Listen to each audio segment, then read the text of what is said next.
Greetings and welcome back to the Woven Energy podcast on real practical shamanism with me, Joseph Sikora, and Damon Smith. We're here to talk about shamanism from the ground up.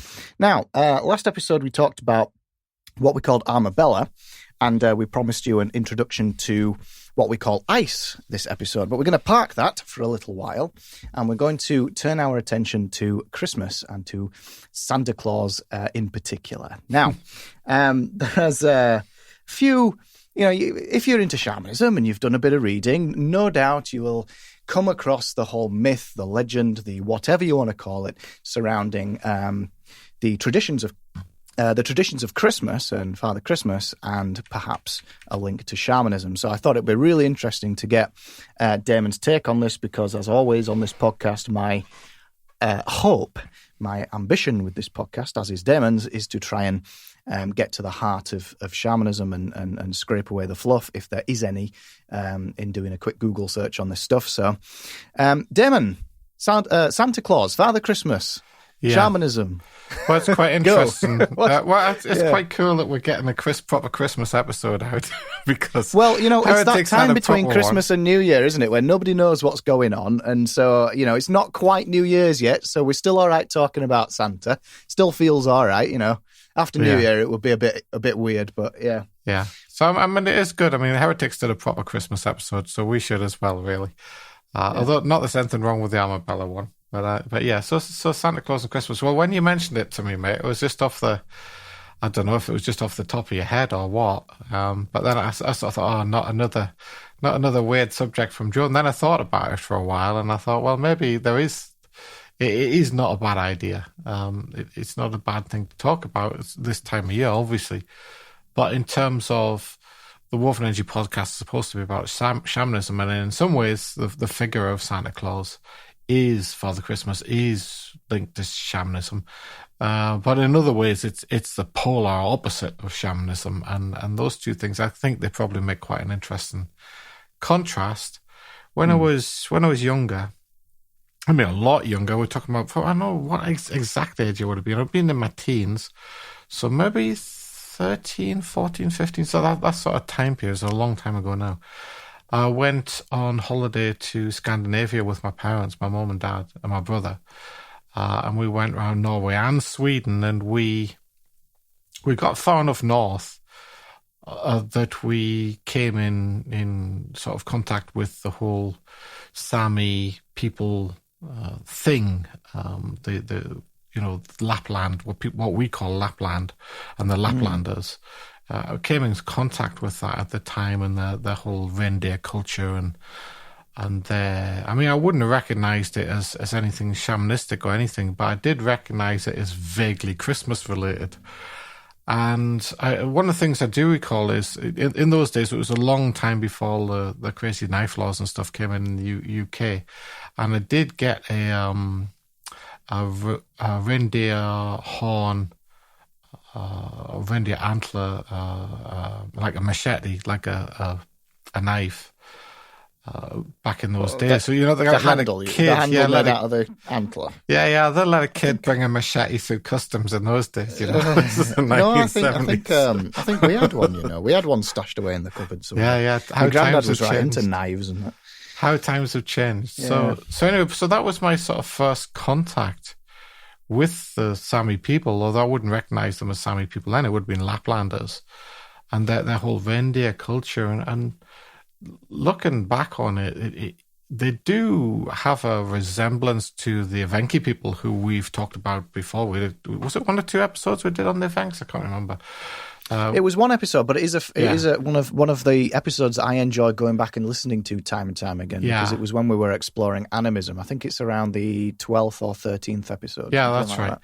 And so originally, the Sami would have been very like the Evenks, who also have a sort of reindeer type of culture, if you like, although they're very, very far apart geographically speaking.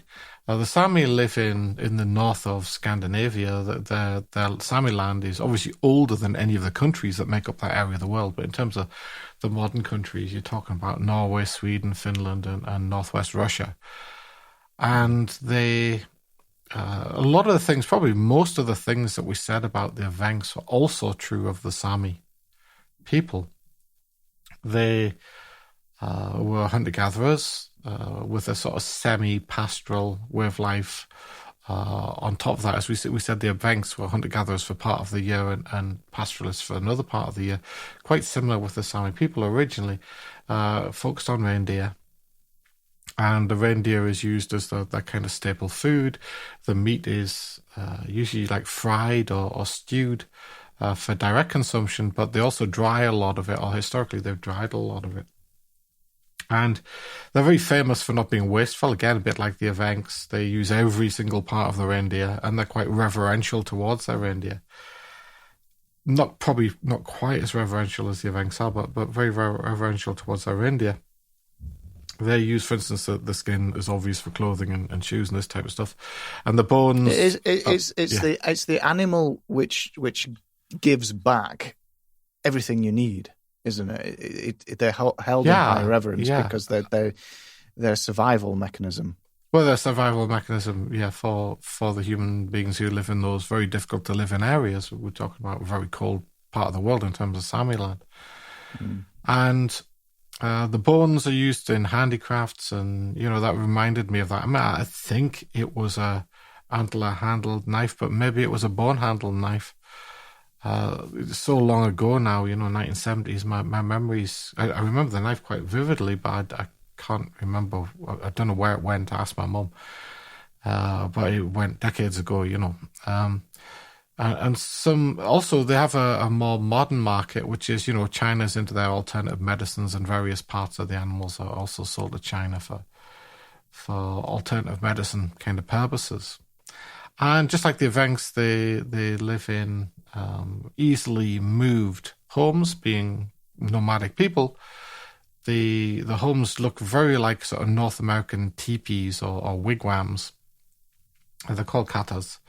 Incidentally, I'm not claiming in any way to be able to pronounce Sami words. In fact, Sami is not one language; it's a collection of different languages. And then my understanding is they're not that mutually intelligible to each other anyway. And so these homes can be taken down, moved around, reassembled. Like I say, anything we said about the Evenks, you probably say about is true also of the Sami, very similar kind of people. And obviously they have shamans, they're called Noaidi in at least one variety of Sami. And they use, the same kind of stuff that we talked about again and again and again. The shaman's drum is a big focus. They even have their own kind of. It's not a type of homiluk. It's sort of an equivalent of homiluk, a shamanic technique using the voice called joik. To me, it doesn't sound quite as cool as homiluk, but it's it serves the intended purpose, and I can easily understand what it's used for and how it works. Well, it's like the Mongolian stuff. It's the joik. Did you say it's got its own sort of musical genre and it's commercialized? Yeah. But I mean, it's definitely quite entertaining. Originally, you can tell listening to it. You can tell it was originally shamanistic, or was originally a shamanic technique or collection of techniques, just like homiluk still is. But as we'll see, the things changed for the Sami people. As they did for the Evenks as well, but they suffered more damage to their culture than did the Evenks. That's probably the best way to put it. There's a suggestion that the Sami gave rise to the Vikings. I don't know where that came from, but I've heard that before.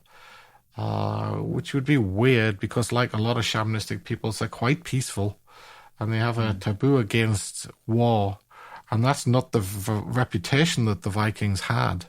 But having said that, there's a lot of, my understanding is there's a lot of modern scholarship is pointing towards the Vikings being rather less warlike than people saw them as originally, than the stereotype would suggest. The movies. Yeah, exactly. And I guess one of the first things that's interesting to the subject of, is Santa a shaman, is the primary festivities they have are a bit later, I guess, than ours, and that makes sense.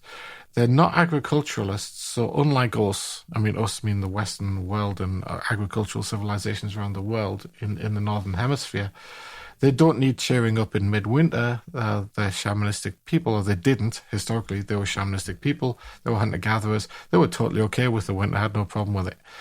So the festivities came around the end of winter, which is more around the what would now be considered Easter. It's more around the fertility of spring, that sort of time period, and those festivities are very still quite animistic in nature. But they have become more sort of Western sporting oriented. For instance, there's a lot of reindeer racing and things like that go on. There's even a national championship of reindeer racing, I believe. And over time, they've suffered damage to both their culture, which we'll talk about, out of which part of the Santa idea emerged eventually, but also to their physical environment. They have had a significant problem, for instance, with logging and the forestry industry. The reindeer can't really eat off the ground in winter when the snow's on the ground, or it's not that easy for them. But what they do in the winter is they eat lichen, which hangs from the trees. And obviously, if you fell the trees, as they've been doing all over the area, in modern times, then the place where reindeer can survive in the winter gets smaller and smaller and smaller and smaller. And also the logging waste, and because this logging is done on an industrial scale, it's not just a guy going out with an axe. It's heavy machinery cutting down huge swathes of forest. The waste from the logging prevents the growth on the ground of things that the reindeer would be able to eat through the snow. So they basically dig through the snow and they find nothing but logging waste, which is not very palatable, And also another issue is that to get the logs out, it's being done on such a scale that there's whole road networks are being built all over the area, sort of crisscrossing it, chopping it up, and obviously the physical traffic is a danger to the reindeer, but also it's cutting off different environments from each other and this type of thing. And so what's ended up happening because of the logging industry is that food has ended up being scarce when it really matters, which is in the early spring. At the end of the winter, when the calves are basically growing inside their mothers, that this is not good for the current state of the reindeer populations at the moment in that area of the world. So there's physical damage being done by Western nations to them, but unfortunately, not just that. Their traditional, if you go back to maybe the 12th or 10th century or something, you'd probably find their culture was very, very similar to the Evenks. They're very, very shamanistic society, but they were closer to the epicenter of Christianity than were the Evenks. And they, from the 13th century onwards, the Christian missionaries started appearing in their lands. And then sort of from the 16th century, there was a whole program of church building that went on that area and established a base. It's basically Christianity pushing further and further and further north, established a base in the area. And unfortunately, in the 17th century, this area became part of the worst horrors of the European witch hunts. Very, very bad. And, by witches, by witch translate shaman directly, which is it's a Christian view of what a shaman is, right? And so the native traditions had to go further north, or they had to go underground in some way. There's a particularly horrific guy called Thomas von Westen. He was from Denmark originally. He was a missionary who was selected by a thing called the College of Missions in Copenhagen to head north and proselytize, or I don't know what it probably wasn't proselytize because it was a bit more forceful than that. The heathens, convert the heathens. And that was around 1716, and he continued on this particular mission until 1727. And he forcibly, basically destroyed Sami communities. He forced them to destroy their old shamanic and animistic artifacts. That would particularly include drums, right? Drums were the focus of their shamanic culture. And so the first thing they had to go were the drums. And he like all Westerners, he wrongly understood their religion. He thought they believed in lots of nature gods, the underlying spirits of nature. He wrongly viewed, because Westerners all think it's all about belief, don't they? He thought they were believing in all kinds of different false gods, and this basically drove, I don't know whether it drove him crazy or whether he was already crazy, but he started employing torture, Spanish Inquisition type of torture. And obviously this is all done very forcibly, and he's not acting alone. And he just set out to basically absolutely decimate their culture. And this is still a long time ago. This is still 1700s, right? But fortunately, his ignorance of the Sami culture was virtually non-existent, and which gave the Sami his ignorance of the Sami culture was non-existent. His knowledge of the Sami culture was non-existent. He knew nothing about it, literally nothing about it, and also didn't care. I mean, he's basically a religious zealot, put in a position of power where he has power over these very peaceful people. Obviously, totally blinded. Yeah, obviously the Christians are more than happy to use force, right? Unlike the Samis, and so, but he did give them a bit of out. He was so ignorant that the Sami could basically destroy random objects and just kid on they were religious artifacts, which is quite funny. One of the few ways they managed to preserve something, and just like a bull used to store some food or something, they could say, oh, it's a religious artifact, and destroy that, get away with it. Yeah. So that was a bad period, von Westen's period, and the sort of 1700s, 18th century was a period during which it was the start of the death of Sami culture. A lot of it was suppressed, and it was physically suppressed and forcefully suppressed. It probably wouldn't have died out entirely, or gone to, it didn't die out entirely, but it probably wouldn't gone to the very low ebb that it ended up in if it wasn't for the work of another man, a guy called Lars Levi Lestadius, who was a Swede. Unlike Weston, he was fluent in both Swedish, which came from his father, but also Southern Sami, which came from his mother. So basically, he was fluent in Sami. And he was a religious nutcase, just like Weston had been. And he enrolled in the University of Uppsala and studied botany and theology. The story goes that to pay for his studies, he sold wild plants that were used as herbal remedies. Obviously, he probably got this knowledge from his mother, who was a Sami, in order to pay for his studies. And in 1825, he was ordained as a priest. And he started preaching in a place called Karesuando, which is a Finnish Sami community, a Finnish Sami-speaking community. And while he was there, he had quite a hard time within his family. His family suffered from a series of different members of his family, including himself, suffered from a series of life-threatening illnesses. And he basically became disillusioned with what was going on in Sweden at the time.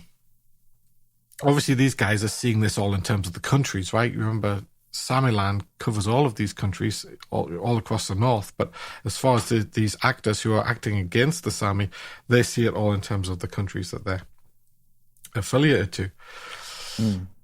So he became disillusioned with the sort of moral and social situation in Sweden at that time. He saw it as, he's a biblically educated person, so it's all the sins. Basically, he got sick of sin, basically. And in 1843, he published quite an influential work called Crapula Mundi, which literally translates as the hangover of the world, or the world's hangover. And it was interesting that it was written in both Latin and Finnish, with a section in Sami. And it basically discusses the Swedish Enlightenment and all of the moral destruction that it brought as far as he saw it, So it was a sort of Lutheran movement that he was part of. And eventually, the Church of Sweden was established. But he originally was part of all that. He was a Lutheran, and he set out to spread his, evangelical version of Christianity among the Sami. But he, in 1844, he ran into a young Sami woman, a woman called Milla Clemensdotter. And she had I don't know, maybe she was a shaman, who knows? But she had but she was a Christian. And her particular flavor of Christianity, you can call it maybe slightly animistic Christianity, had a big effect on him. And she sort of changed his personality to a certain extent. What he liked was how sort of simple or childlike or pure her faith was. In a way, a sort of character of Chalisti with a Christian twist on it. And it for him, it totally contrasted all that stuff that he criticized in Crapula Mundi. She encouraged him over a period of time to include more Sami traditions into his preaching. And so in one sense, he's stamping out Sami culture in a sort of insidious kind of way, an infiltration kind of way, rather than the force that had been used in the previous century. But on the other hand, a few things are getting preserved. And those things are, different things. Different things getting stamped out from the things that are getting preserved. And he started to emphasize more and more the idea of a lay person being a preacher, which is something that's in the Lutheran tradition. But this became a big focus for him. And that is, you can see that as being influenced by the shamanic tradition to a certain extent. In a shamanic community, anyone can be a shaman. And anybody can turn into a shaman at some point in time. As opposed to what would be classically called a priest, or somebody who's given authority by the body to... Exactly. To preach. Yeah. And so this is what he started pushing. And he incorporated this has been overemphasized, but Lars incorporated ecstatic states into his religion to a certain extent, to a minimalistic extent, but he did incorporate those sort of shamanic ecstatic states into the religion, which gradually became known as Laestadianism. And it became sort of a separate... Sounds like a conflicted man to me. Christian, yes, absolutely. At least he wasn't going around torturing people like Weston had, It became like a different church in the north. You had the more mainstream Christian Lutheran type of churches in the south, and Laestadianism was a slightly Sami influenced church in the north. It took a really hardline stance against alcohol, and that has to be understood in context. The Sami had not been really that big on alcohol, but when the Scandinavians started selling them alcohol, bringing alcohol into their lands, they easily succumbed to alcoholism, and this is one of the reasons why he took such a strong stance against it. So in some ways, he helped them to get better health by weaning them off alcohol, basically. So he has this, unlike Western, he has this dual role of a sort of person who was helping them, but also a person who was simultaneously damaging their culture. Lars, as I said, he gave rise to better health among the Sami communities, but this kind of resulted in the decline of traditions, particularly Joik, their version of Homiluch. Would he have considered that a shamanic, an ecstatic state at the time? He would have considered it witchcraft, almost certainly, and something to be stamped out. And he was very active against Joik at the time. His ecstatic stuff was much more like the sort of stuff that you see in sort of modern North American evangelical Christianity, where people are in a state of joy in the presence of God, kind of thing. But nothing in the way of shamanic technique is going on. So anyway, he continued preaching in a place called Cariswando until 1849, and then in Payala when I say joik, I mean yoik. As I said, I can't pronounce these words, Then in Payala from 1849 until his death, Payala was somewhat less accepting of his ideas, and this is what resulted in the ultimate split between the Church of Sweden and the Laestadian Church. Some of the Sami native traditions were rebranded in the minds of the Sami people through his work, not in a good way. The Sami people came to view their former traditions as somewhat demonic or witchcraft or something less than pleasant, something shameful. That's probably the best word. And the old traditions came to carry a sort of stigma. And people who were into the new Christianity would be the socially respected ones, and people who were more into the old Sami traditions would be the people who were stigmatized within society. Shunned, yeah. And this lasted a long time. This lasted right up until, he died in 1861 when a guy called Johanni Ratama took over the Laestadian Church from him and succeeded in pushing this all the way across all of the vast Sami territory. But this lasted a long time, this thing that they set up. This is what I mean by their traditions were more damaged than were the traditions of the Evenks, because this lasted all the way up to World War II. This sort of almost complete, not quite complete, but almost complete destruction of Sami culture. As we know, from around about 1900, nationalism became one of the world's growth industries. You got all these countries building empires. Our own country was not excluded from that analysis. And this newfound nationalism of the nation states kind of increased the pressure on the Sami to conform to country-based norms, and those practices and traditions that had survived were even further distorted. They've been distorted by Christianity, but they were also now distorted by nationalism and materialism. And that was right up until World War II, so we're talking very, very recent times in the grand scheme of things.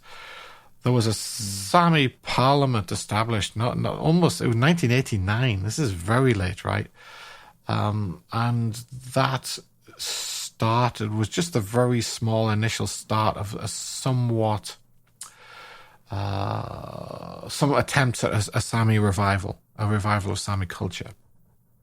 And this was aided by a guy called Ailo Gulp, who wrote a very influential book. You can check it out. It's available in English, called The Shamanic Zone. And, it's the usual stuff out. It has to be said. So I'm not exactly recommending it. But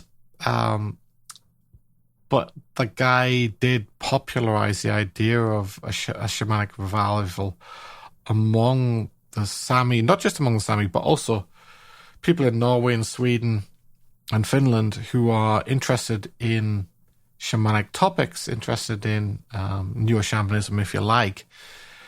That acted as a inspiration to them. But of course, they all think it's about believing things, and they totally get the revival. Most of them just totally get the revival wrong.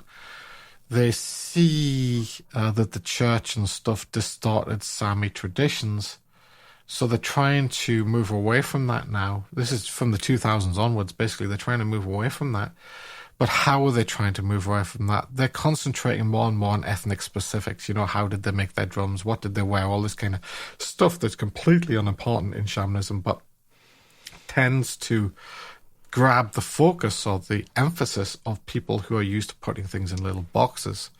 And I contrast this, or I parallel this with what happens in the martial arts with beginners. Beginners always focus on techniques, right? I want to learn this technique. Okay, I've learned that technique. Teach me another technique. It's always like that technique focus. And this is what they're trying to do with not just with the Sami revival, but also with other shamanic, neo-shamanism, shamanic revivals around the world, is they're concentrating on the specifics, the stuff that was exclusive to that particular group of people, which is more their ethnicity, it's more their culture than it is their shamanism. Is that what brought yoik forth then, as more of a commercialized, more rigid yeah, thing? Of course. But both the great thing about martial arts is as you do it for longer and longer, and you come into contact with more experienced people, you learn those lessons, and you learn that your initial focus on technique was wrong. And so we can hope that the focus on the paraphernalia of the religions, they'll learn that lesson as well, and we'll possibly move to a more real shamanic revival in the future. So the issue really with the Christian influence is it had become insidious within society. It had become part of who they were. And this kind of Christian influence, neo-shamanism, such as exists, you might imagine there's not much in the way of anything practical going on. That's probably the best way to put it. It's all theoretical. It's all, to a certain extent. And that's not helpful. So that's one line. And, if you look at the dress of the Laplanders, one of the things, what's this got to do with Santa Claus? Well, if you take an old Laplander with a white beard and you just pull him out in his traditional dress, he doesn't look a million miles from our modern conception of what Santa Claus looks like. Yeah. So that's another aspect to it, right? But there is another line we need to tie in, which is the famous Saint Nicholas. Now, Saint Nicholas wasn't born anywhere near Sami land. He was born actually in what is modern day Turkey, in a place called Tara. And he became the Bishop of Myra, which is also in what is now the south of Turkey. Of course, it wasn't Turkic in those days. It wasn't Turkey in those days. It was part of the Greek Empire. It was part of the Greek expansion. And St. Nicholas was a Greek priest. Remember, 280 here, so we have to take a lot of things that are said about him with a pinch of salt. Anybody that's listened to the recent episodes on heretics will get the idea that even by 280 AD, what we call Christianity hadn't been invented yet. It was getting close. It was the early 300s. So saying that he was a priest and that he was a Christian, all this sort of stuff, the connotations that come into your mind don't necessarily apply to this guy.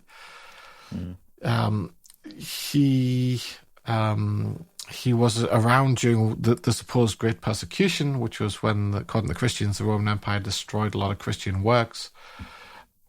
That, just to note that the New Testament hadn't been created yet, so, which ones they destroyed exactly is not entirely clear. But priests were at that time forced to renounce Christianity or face execution, and he resisted this, remained a Christian. And he developed a kind of reputation as a defender of church doctrine, even though the church, as we know it, hasn't been established yet. So this is a lot of this stuff is retrofit. This idea. We know very little about the guy. That's the truth. But that there was a real guy is probable, and that he did come from Turkey, the coast of Turkey, within the Greek culture of that area at the time. And he's gained a reputation over time. In the Catholic Church especially, everybody has to be a patron saint of something, don't they? I believe they've even got a patron saint of arms dealers and stuff like this, But he was a patron saint or protector of sailors and children, and he gave, according to myth, he gave his wealth to the poor. In one story, he saved 3 girls. It's always threes, isn't it? Even in this stuff, 3 girls from a life of prostitution by secretly giving their father 3 bags of gold that they could use as dowries. I'm not sure how that works, but anyway, He supposedly brought 3 boys who'd been murdered back from the dead, and all this. So I guess that's their miracles, aren't they? So I guess he becomes the patron saint of children, the sailors, and this type of stuff. It wasn't actually Jesus, this guy, was he? It sure sounds like it, doesn't it? You know, I think in those days you had to prove you could do miracles, or you were getting nowhere in terms of religion. You know. But the thing is that the anniversary of his death is getting into the Christmas period. It's around the 6th of December when he died. And it was started to be a lucky day. It was seen as a lucky day. It was a lucky day to get married. And this is where the whole commercialism thing starts to come in. Or to make large purchases. You know, you're buying a brand new shiny chariot or something, which cost a good amount of money. Then that was the day, the 6th of December, the anniversary of St. Nick's death, was the day to be doing that big purchase, buying a new house or whatever. And as time went by, he became particularly popular during the Renaissance, for instance. And, you know, a lot of these ideas that we think about him now were retrofitted onto him, obviously. The real guy was probably nothing like this. He was probably a stern sort of, you know, he's a bishop, right? He's an administrator. So, you know, he's probably something more close to a bureaucrat, you know, but who knows? And in particular, for some reason, his popularity took off in the Netherlands. Why that should be, I'm not too sure. But in the Netherlands, he became known as Sinterklaas, Sinterklaas, Sinterklaas, which sounds a bit like Santa Claus, right? Yes. Some of the images, if you look at them, some of the images of that time are reminiscent of images you might see of Hermes Trismegistus, you know, for instance. And he became known as a magical bringer of gifts. Well, isn't that what a shaman does to a shaman's community? A shaman brings gifts, but they're not material gifts. They are the gifts of strategy and healing and advice and wisdom and knowledge and closeness to nature. That's what the gifts that a shaman brings to his community. In this case, he started bringing more and more physical gifts, more of the kin to gold, frankincense, and myrrh type of gifts. Yeah. Well, I don't want to derail you, yeah, but sure. Just remind me in a second to talk to you about gifts and Amanita muscaria, because I know that's yeah. Okay, well, we can talk about that. We'll come to that. We'll do that at the end. You probably imagine that my take on that's not too positive. Yeah, exactly. But I'd be remiss if we didn't address that. Just let's talk about what Santa Claus really does have to do with shamanism, and then we'll get onto that subject. Yeah. So, he started the image of Santa Claus really started to develop once the Dutch settlers started to populate the New World colonies. And particularly New York became a sort of epicenter of this stuff. Washington Irving, the famous author, you know, Sleepy Hollow, Rip Van Winkle, all that stuff, he referred to St. Nicholas as the patron saint of New York in his History of New York. So you can see that St. Nicholas has got attached to the city of New York here by a very, very influential author. A lot of people, myself included, view Washington Irving as one of the best authors there has been, basically, certainly out of North America. In 1822, a guy called Clement Clark Moore further popularized the image of Santa, who is now Santa Claus, rather than Sinterklaas, he's now Santa Claus, being linked to Christmas in his account of a visit from St. Nick, which is also very famous. You know, it's that whole poem, "'Twas the Night Before Christmas," that thing. And the practice of gift giving in an extremely materialistic culture and an extremely materialistic city is no surprise that this stuff, people start to see the commercial value of this stuff. And so in some ways, what we now see as Santa Claus start to crystallize very late. We're talking about 1820s here, right? And the practice of gift giving became more and more popular at that time of year, right through the 19th century in the US. And stores who were selling their wares saw this as a great marketing opportunity. And, you know, it became you use Santa Claus to promote your goods, you sell more goods, which gives you more budget for a bigger and better Santa Claus marketing campaign. And so it goes on. It becomes, as they would see it, a virtuous marketing cycle. Yeah. Then, Meanwhile, or late in the 19th century... That's a great way to describe Christmas, by the way. A virtuous marketing cycle. That's right, yeah. And so late in the 19th century, this again in the US, John Pemberton came up with a coca-based wine, 1886. And shortly afterwards, he kind of developed a non-alcoholic version of it called Coca-Cola, which you may have heard of. But it was originally sold as a sort of medicine. It was sold like snake oil, And when he died in 1888, there was a lot of turmoil went in the Coca-Cola thing because it was split between different manufacturers. And there's also, I think even to this day, there's all kind of complex licensing deals around the Coca-Cola, which is one of these quite rare trade name franchises rather than a business process franchise like McDonald's is a trade name franchise. And it was all split up between different manufacturers and stuff, and it was all heavily, heavily legal in terms of how it all worked together. And it was heavy on the marketing and super effective. And they were one of the first corporations to offer the idea of coupons. You give free coupons for, reduction on your drinks or whatever. Yeah. And they also started using models to sell, to create marketing materials to sell their drink. So they got very, very serious about marketing. And from the 1920s, they decided to attach themselves to this Santa thing, but they didn't want to just use any old Santa image. They wanted their own Santa image. And this is where the colors of red and white come into the picture, because if you look at images of Santa from anywhere in the world, Victorian images from anywhere in the world, or earlier than 1920s when Coca-Cola started getting involved, there is no theme to the color scheme. There's no red and white. I mean, there's some red, there's some white, there's some green, there's some yellow, there's some brown. But the whole red and white thing, and you can see how this is going to have implementation issues for the theory around the mushrooms. The red and white scheme was very much a product of the Coca-Cola Corporation in the 1920s. So the images that we have of Santa today, even if they're quite old, from the 20s or 30s or 40s, 50s, they are based around a color scheme which was very much originated, not actually from the Coca-Cola Corporation. Actually, it was a company called White Rock who also sold soft drinks. And the Coca-Cola company saw that this red and white Santa was doing very well for White Rock, and so they pinched it for themselves, basically. And so they took over the idea and set their sights of a red and white Santa, a sort of corpulent red and white Santa, and they set their sights on taking over Christmas as well.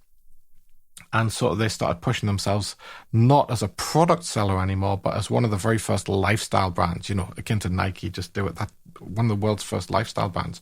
Buying Coca-Cola, you weren't buying into a soft drink manufacturer. You weren't buying into a soft drink. You were buying into a happy, contented lifestyle with fun, happy things like Christmas and this type of stuff.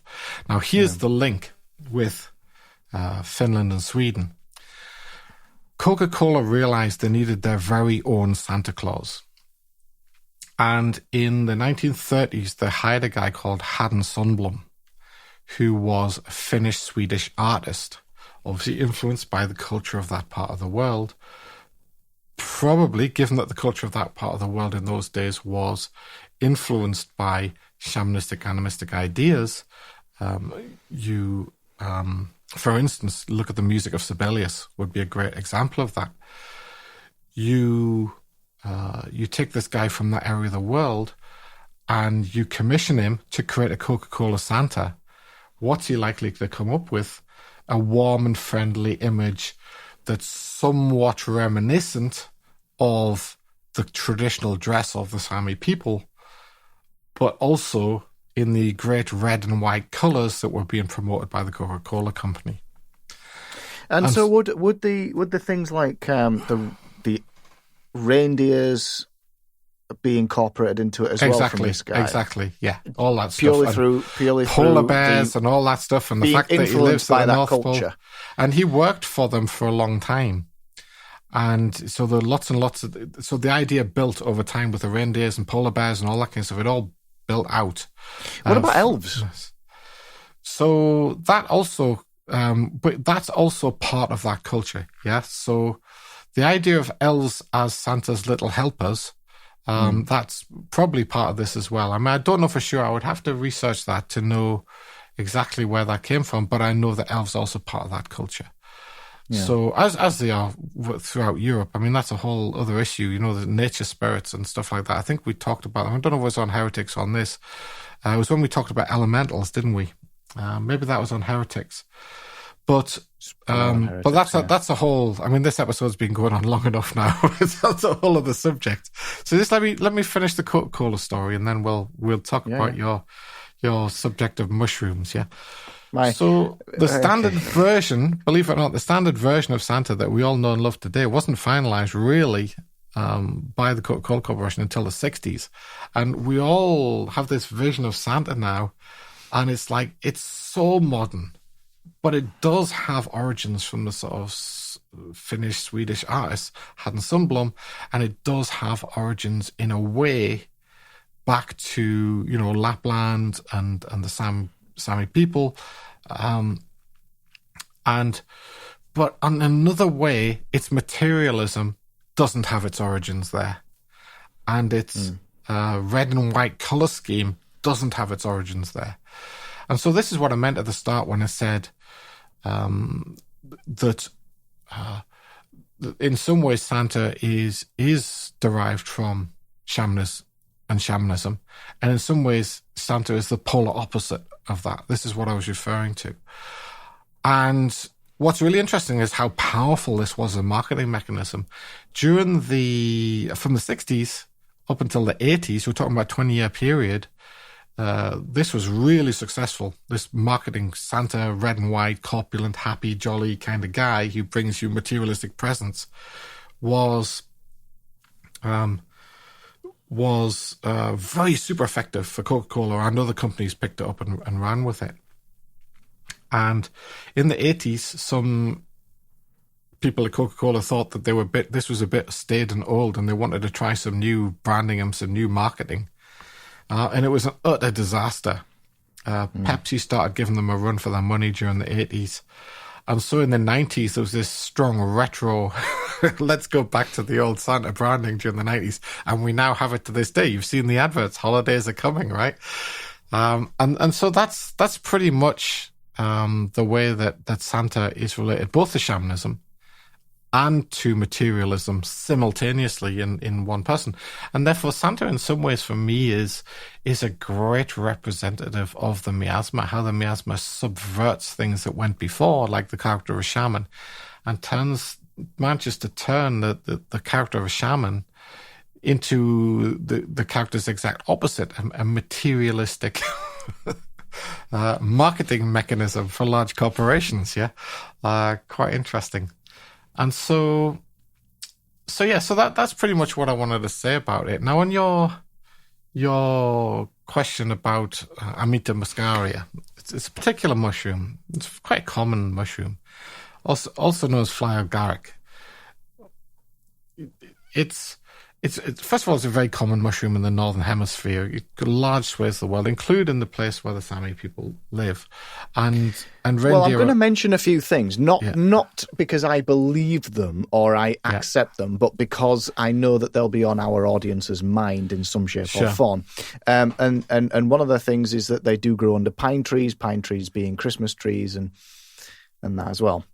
And also the reindeer eat them. Yeah, so the reindeer eat them. Yeah, and also it's said that the people pick them and dry them or place them whilst picking on the leaves of the pine trees, resembling Christmas balls, as in it would look like any kind of shamanic decoration. Yeah, so that's legitimate. That's legitimate.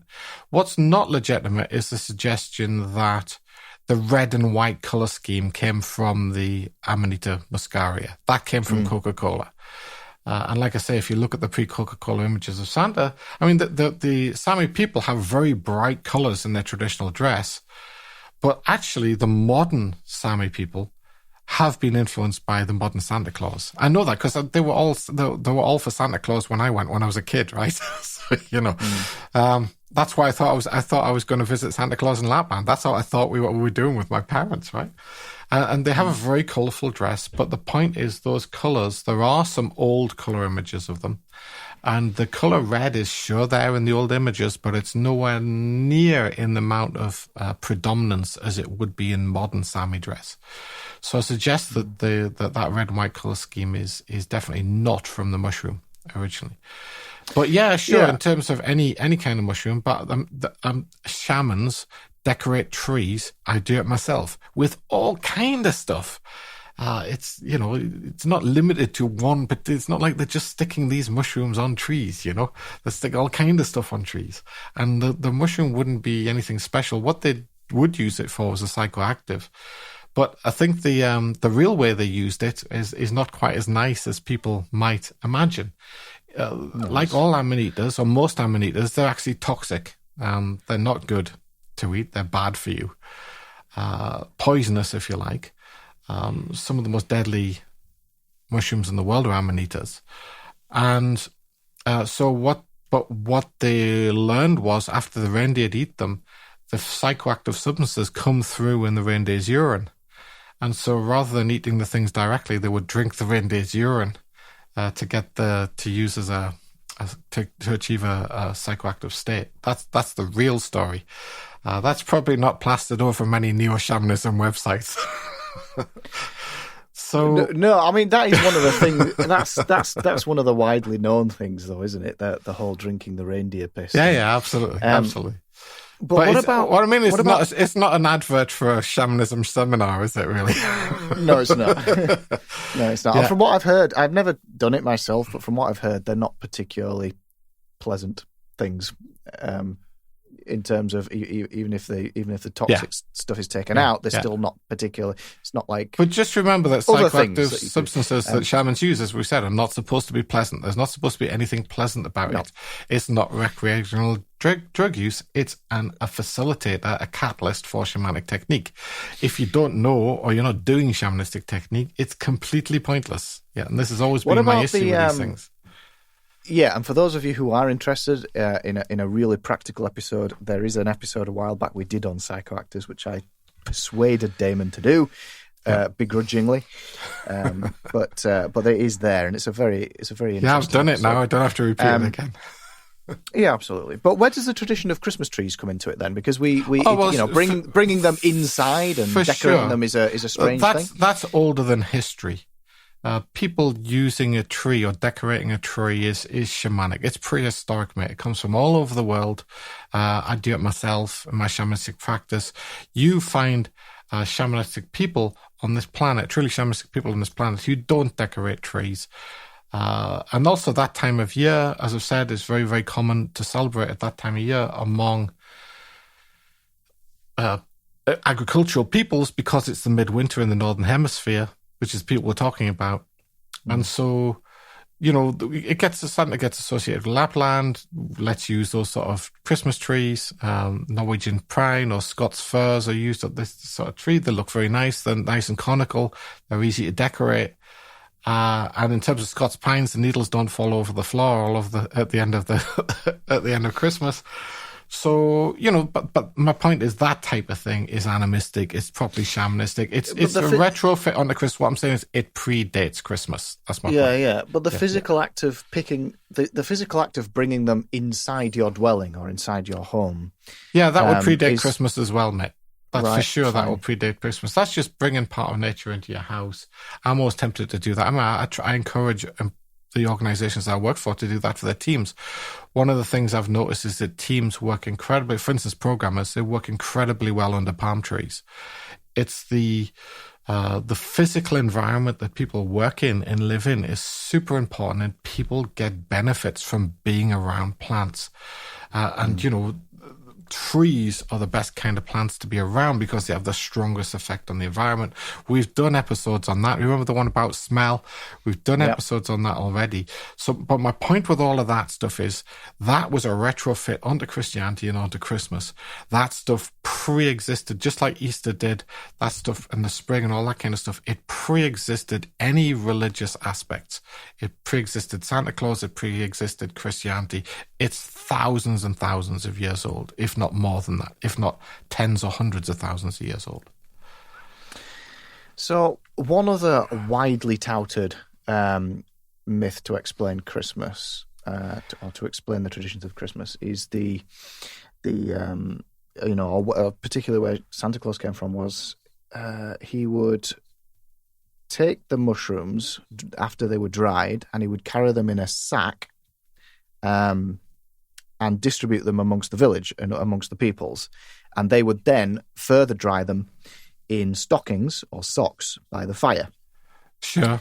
Has that got anything to it? It could do, couldn't it? It's just another part of the myth. But what, if you were gathering mushrooms, well, you're going to put them in something, aren't you? It's either a box or a sack. So, and if you're distributing, them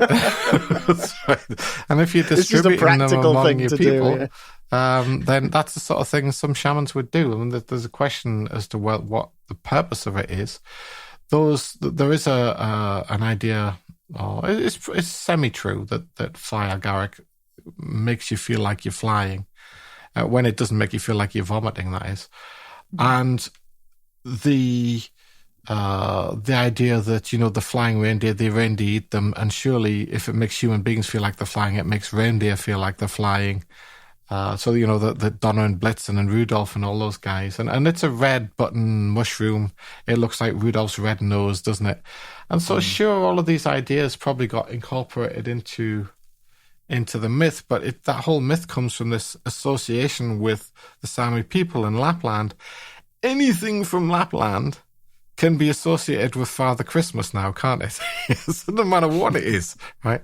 So yeah, you can backwards. I think what you're saying is you can backwards rationalize a lot of things onto it. Yeah. Exactly. Yeah. Would the flying reindeers correlate at all to the a layman's idea, I suppose, of the journey? But they probably do fly. I mean, they do reindeer racing then, and some of those reindeer are way faster than you think they're going to be. Yes, in a way, they're sort of flying reindeer for real.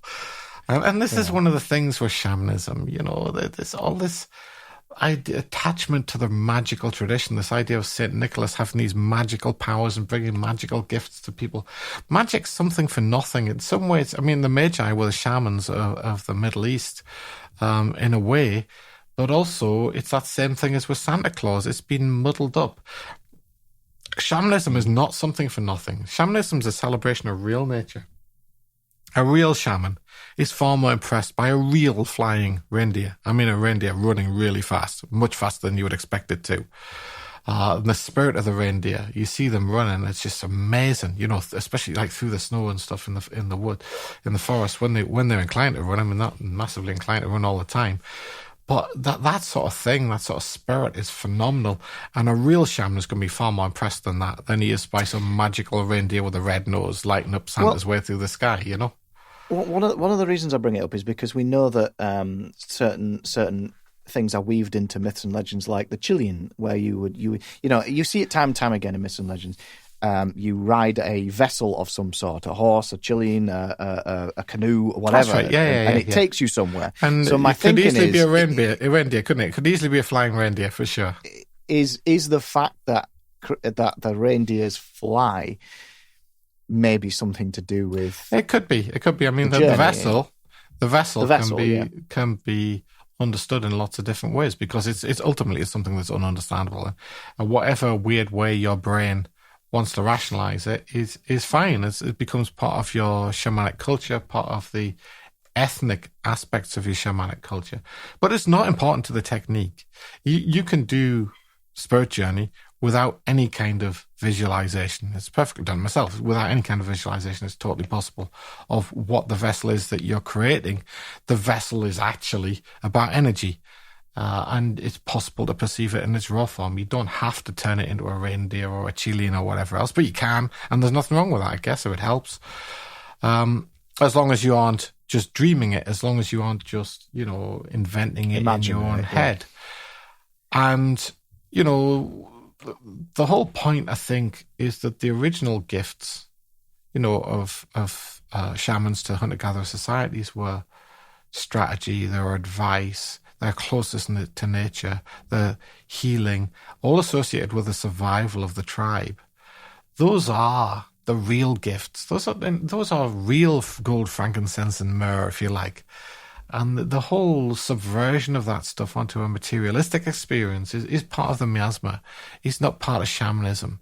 And this is what worries me about the sort of... I'm very encouraged by the sort of slight revival of like neo-paganism in the world on the one hand, so, since the 90s.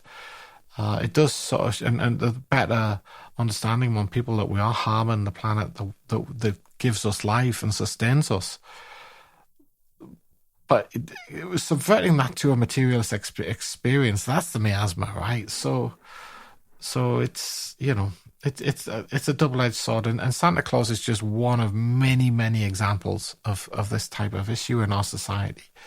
And I'm not entirely sure whether it's a positive or negative. Maybe it just stimulates somebody to take more of an interest in shamanism. And if it does, if you're one of the rare people who've come to this episode because you're interested in Santa and not shamanism, then I would encourage you to look more into shamanism, because it is a wonderful thing, as long as it's not subverted into some sort of materialistic red and white horror show. And on that note, Merry Christmas. And the same to you too, mate. Well, thanks ever so much, Damon. Should we leave it there? Have you got anything more to add? Yeah, let's do that. No, that's all good, mate. Okay, so we have got one more episode planned, which I believe is going to talk about stone circles and shamanism and the perceptions of the new year and how that's weaved its way into our society and our culture, or whatever you want to call it, which sounds fascinating. And then after that, we are going to be tackling our Arma Bella stuff. So I'm really looking forward to that. If you're up for it, Damon. And for sure, mate. Excellent. Oh, before I forget, make sure that you head to patreon.com/wovenenergy if you want to support this podcast as well as the Heretics podcast. And if you haven't checked out the Heretics podcast yet, then please go and do so. It's more of Damon talking about the esoteric side rather than the core or whatever we want to call it, proper just shamanism, shamanic, just call shamanism it side, more of the esotericism. Don't put any labels check on out that. Well, this is what my brain does. It's like, well, I can't say this, I can't say that, because Damon will hold me up on this or whatever. Just call it shamanism, which is what it is. Shamanism. So yeah, go check that podcast out. But do support us.